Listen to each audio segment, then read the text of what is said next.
Good afternoon, everyone. Welcome to the National Gallery and to today's talk. My name is Rosalind McKever, and I'm the Harry M. Weinrebe Curatorial Fellow for Post-1800 Paintings. I'm so glad to see so many of you have joined today to take the opportunity to look and to think about Paul Cézanne's large bathers. And I say look and think, because with Cezanne, you can't do one without the other. Cezanne is interested in sensations, both the physical sensations of the world and how we perceive it, and how they combine with our internal sensations. So I want you to think about this as you're looking at the picture, as you're thinking about it, and thinking whether or not you like it. I imagine, given that you've come to hear me talk for half an hour about it, that you like it. I'll take that as my starting point. So what do I mean looking and thinking, looking and feeling at the same time? I'll give you an example. I am looking at this painting while at the same time as being stood in front of a large group of people who are looking at me. Maybe, therefore, I feel some empathy with these women in the picture that are being looked at, but at least I'm getting to talk. Maybe you, as the audience, as you're looking at this with cameras behind you that are looking over your heads, much like these women who are being viewed from behind for the most part, and you're there silent, having to listen to me. Maybe you feel some empathy or not with these figures. Maybe something that's happened in your day, something that's happening in the room is affecting your looking. You're not looking without thinking. So if we're thinking in terms of, do we like this picture? It's interesting for me to go back to 1964 when the gallery first bought it, as this caused a bit of a scandal. People weren't happy that the gallery had paid so much money for this picture. And the cause of their consternation was that it was an imperfect representation of the female form. And I want you to think about this too, is how well Cezanne is giving you an illusion of space, an illusion of bodies, affecting whether or not you like this picture. And Cezanne is rather divisive on this front. In 1905, a year before Cezanne died, in an art journal in Paris, the question was asked, what do you make of Cezanne? And people gave rather contradictory answers. He was either an emptier of cesspits, or he was the originator of modern painting.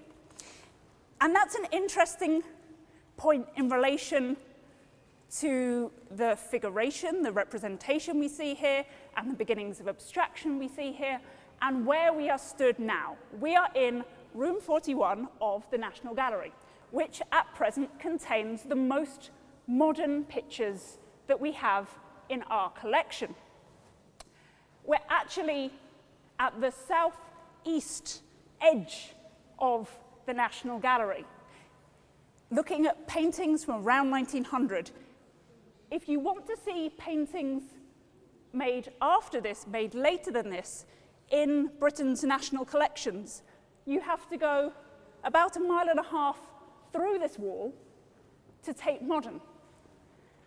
And so when we talk about painting before and after Cezanne, there is a very physical boundary in this sense. It's interesting that I always think of this painting as the end of the story that our collection tells of painting in the European tradition.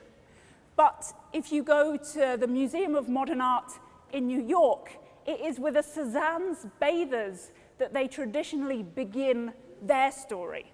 So this is really an artist at painting's crossroads. And in this room, if you look around you, you'll see other artists from this period. We have, to the wall over there, late Monet, and the wall opposite, we have Picasso and Matisse. Painters of the avant-garde, painters who you'd expect to be iconoclastic, painters you might not expect to find, as it once was, in a museum. But Cezanne is a little different. Cezanne, for me, is a museum painter par excellence. And I'll come back to explain why. So, a little on Cezanne to get us going. So, Paul Cezanne is born in Provence in the south of France in 1839. His father, who you can see in the large painting over there, wanted Cezanne to go to law school. Cezanne, however, wanted to be an artist, so he goes to Paris. The painting to the left of his father probably shows Cezanne's studio in Paris in 1865.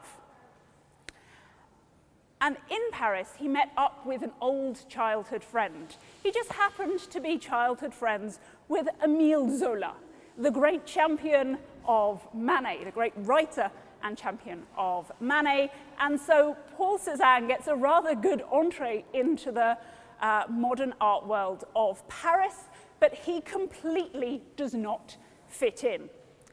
He does exhibit in 1874 with the artists who came to be known as the Impressionists, and this association was very important for him in that Camille Pissarro, one of the Impressionists, encouraged him to start painting on plein air, outdoors, and it also really lightened his color palette. So if you look at the two Cezannes I've mentioned on that wall, they're both very dark, but the rest of this wall behind me is all Cezanne, and you'll see that it's much lighter, it's much fresher because of that relationship with the Impressionists.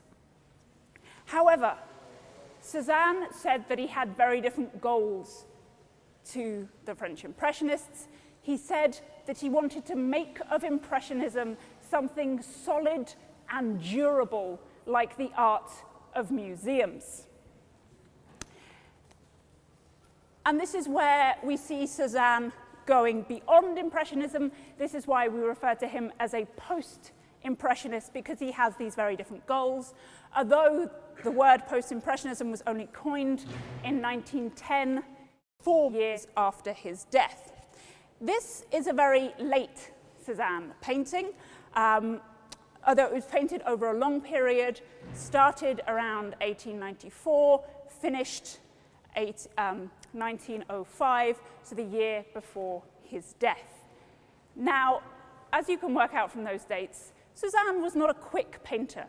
The Impressionists were famous for painting quickly. Cezanne, although this is a rather extreme case, is known for painting slowly. He's very slow and methodical. He takes his time. He's looking and very carefully transferring his sensation of something he sees, so both the external feeling and the internal feeling, into one of his little brushstrokes.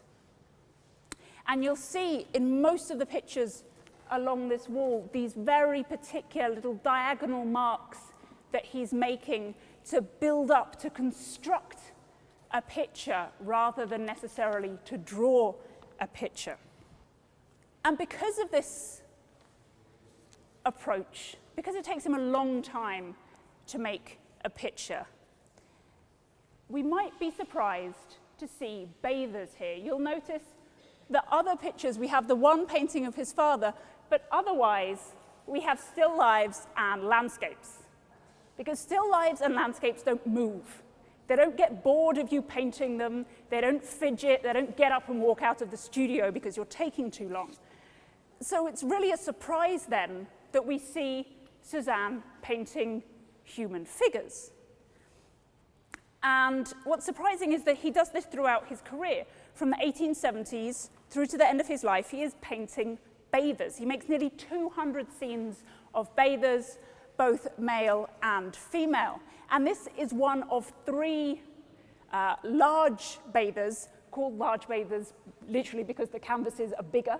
And the others are in the Philadelphia Museum of Art and the Barnes Museum, which is also now in Philadelphia. So what do you do if you want to paint people, but you want to spend a long time doing it and they won't stay still? You go to the museum, because there you have an incredible storehouse of bodies, of figures, of poses that you can borrow, steal, however you want to phrase it, and include in your works. And this is what the young Cezanne does. He goes to the Louvre and he makes sketches of classical sculpture. He makes copies of old master painting. And he takes all of these forms and puts them in to his compositions. Often he does so in disguise. Often it's quite hard to figure out where he's taken something from. But we think this figure on the right-hand side here with her arms forward is taken from a Venus in the Louvre, and this woman lying on her front could be taken from the sleeping Hermaphroditus, a sculpture also in the Louvre. But he's not just taking these figures from the museum, he's taking more. He takes from the museum, from the Louvre, from what he sees there, a challenge, a visual challenge. How do you represent the physicality, the solidity of the human body in the open airiness of a landscape? And who sets him this challenge are the artists of the Venetian Renaissance. So artists like Giorgione and Titian, who are making these scenes. Now in them, so for example with Giorgione, you get these scenes that are very, still to us today, very mysterious. They have little clues in them that suggest that some kind of narrative is going on, but we maybe haven't figured out yet what's happening. But sometimes with Titian, you get a very clear narrative as to why a whole group of women are in a landscape, apart from the obvious, which we'll come back to. You get figures of Diana, and famously we have in our collection, but currently not on display as they're in Scotland, the Titian's painting of Diana and Callisto, where we see Diana with her all-female entourage, who we might associate with this picture here. You also, in the Louvre, if you're looking for figures in a landscape, find yourself with the French painter Nicolas Poussin, who's actually working in Rome, who's interested in more Arcadian scenes, these sort of rural utopias of figures in a landscape. But we don't have Venus here, we don't have Diana, we don't have necessarily an Arcadian scene, although that's questionable. We have a 19th century picture of a period when modern life was supposedly your subject. Now, I say that because bathers is a theme that was popular with the Impressionists and Post-Impressionists and Neo-Impressionists before Cezanne. So 25 years before Cezanne started this picture, Monet painted a scene of bathers, which you can find a couple of rooms down in the National Gallery. And 10 years before Cezanne started this, you can see actually in the next room a painting by Seurat of bathers. But Cezanne's is very different. And I don't know if any of you have spotted this yet, but there is no water in this scene of bathers. Towels, yes. An implication of bathing, yes. But where on earth is the water for these women to bathe in? Now, in the version of this picture in the Philadelphia Museum of Art, the women are sort of divided in the center. So you have a bit of space here, and you have a strip of water going across the middle. So they're not bathers. In the version in the Barnes, you get a sort of picnic situation in the front. I mean, we've got some what seem to be apples here, slightly like the still life that we'd expect from Cezanne. But we don't seem to have much narrative. And this is quite different, especially the lack of water. When Monet paints bathers, you get the feeling that he doesn't really care much for the bourgeois Parisians who have escaped the city of Paris for a day just to bathe, to bob around in the waters of the Seine. With Seurat, you get a sense he cares a little more about the weary workers who sit in the industrial outskirts of Paris, ready to bathe in that same river. But here, you're very confident that the water is not the key to what we're looking at. So if we have no signs of modern life, we have no water, we have some towels and a few oranges. What is our story here? Who on earth are these women? And what on earth are they doing here? And this is what makes this painting so intriguing and also problematic. We don't have a sense of their expressions, really. The woman here, we get a sense that she's looking out at us, but not necessarily that she's seeing us. And the rest of the women are looking down. They're not interacting with each other at all. In fact, because of how crowded the space is, it almost feels like they're not in the same space. It's really like a collage of figures of female flesh that he's taken out of the Louvre and sort of smashed together here. He's treating them like objects. He's treating them like he treats a still life. But it would be naive to think of these pictures in the same way we think when we talk about Titian or someone else. It would be naive to think of these forms as just a stand-in for some oranges. These are nude female figures who are being looked upon, who are being painted for a period of over 10 years by a male artist. That cannot be unseen. However, it was not on these grounds that in 1964 the British press took offense to this picture, well as they might. It was, as I said at the beginning, this imperfect representation of female form. It feels like the British press would be happier if Cezanne had painted the Rokeby Venus. So, what's the problem here is that the British press have slightly missed the point. Because as much as offended as we may be that he's done so, Cezanne is really interested in form. He wants to turn everything, be it a living, breathing woman or not, into the cylinder, the cone, and the sphere. And that's what he's doing here. He's really breaking these down as objects.